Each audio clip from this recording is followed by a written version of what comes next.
This is Pamela number 5.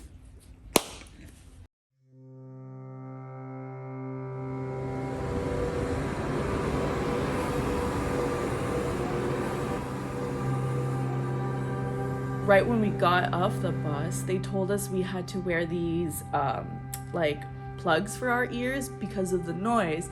And I had never thought about the noise that a gin would produce. One of the things that I saw that was really important was watching the relationship with fibers come alive.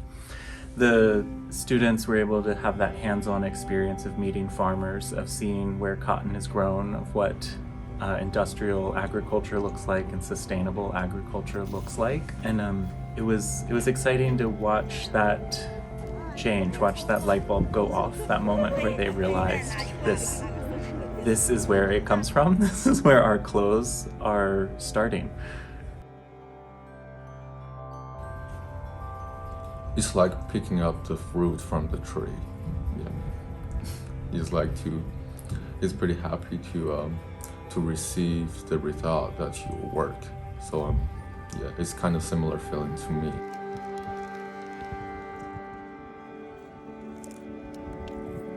One of the most exciting parts of being on this tour as an observer was seeing as they eased into that recognition that they're not just there to learn, they're actually there to document their learning process. And I'm hoping that that translates into this recognition that documentation of any of your own creative process, but also your learning process, can help you remember what it was you learned, but also have the documentation you need to share it with others, to tell the story of your experience of learning.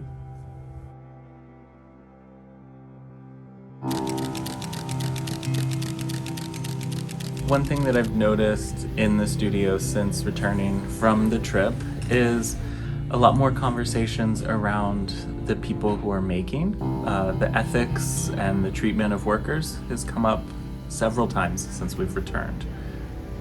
I try to picture myself and I try to put myself in that position of working there. You really start to think about not only the process, but like the humans, the people behind such things in order for you to have a t-shirt. There was like a lot of new machine and techniques I've never seen before. For example, like the pattern drawing machine and the pattern cutting machine, which is together. That is really something you have never seen before. During the gap, my classmates and me went to screen printing studios, and the staff showed us how to do a screen painting. For me, it's my first time to do it, and the machines they used and the pieces they used attracted me a lot. Everywhere around the gap visit, whatever you looked at, there was a creative atmosphere. And it's just the flow of the energy of the whole space was very exciting and refreshing. And I can tell on the students how excited it is to be there. You always think about, like, I wonder what it'll look like when I leave school and I graduate and I go work for somewhere. And it was just interesting to see their kind of mood boards and then go ahead and see their own process.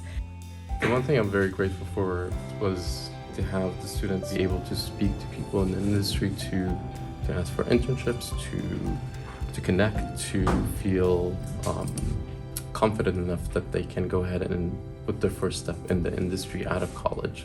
How many designers actually get to see the root of their fabric, of where their fabric comes from, you know? So in this opportunity to see the roots of this particular fabric, of this particular fiber, cotton, hopefully they could go into the industry and really be change makers as opposed to consumers of fibers. We have had this privilege of going to a cotton farm and a cotton gin and seeing this process from a first-hand experience that a lot of people don't get to see. And I feel like a lot of these experiences are really what drive us, the students and people that have seen this, into doing sustainability from a place where you want it to be done rather than something being done because everyone else is doing it.